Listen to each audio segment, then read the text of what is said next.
मूसा ने चट्टान पर मारा। मूसा को गुस्सा क्यों आया और उसने चट्टान पर क्यों मारा?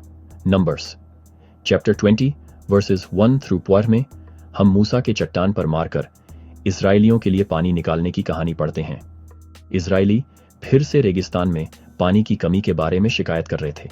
वे कई सालों से जंगल से गुजर रहे थे और उनकी शिकायतें लगातार थीं। जब वे मूसा और हारून के सामने इकट्ठा हुए तो उन्होंने अपनी निराशा व्यक्त करते हुए कहा कि रेगिस्तान में मरने से अच्छा होता कि वे मिस्र में ही मर जाते।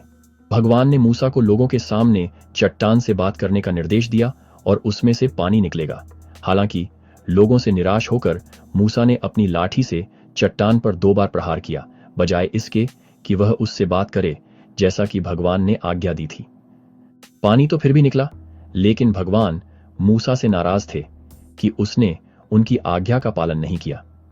भगवान ने मूसा और हारून से कहा कि क्योंकि उन्होंने इजरायलियों की नजर में उनकी पवित्रता का सम्मान करने के लिए उन पर पर्याप्त भरोसा नहीं किया, इसीलिए वे लोगों को वादा किए गए देश में नहीं ले जाएंगे। चट्टान से बात करने के बजाय उस पर प्रहार करने की मूसा की कार्रवाई अवज्ञा का क्षण थी और भगवान के विशिष्ट निर्देशों पर भरोसा करने में विफलता थी। हालांकि मूसा कई वर्षों तक एक वफादार नेता रहे, लेकिन उनकी अधीरता और निराशा के कारण यह पाप हुआ। इससे यह भी पता चला कि महान नेता भी अवज्ञा के परिणामों से मुक्त नहीं है। यह कहानी हमें सिखाती है कि क्रोध और निराशा को अपने फैसले पर हावी होने देने के खतरों और भगवान के निर्देशों का ठीक से पालन करने के महत्व के बारे में।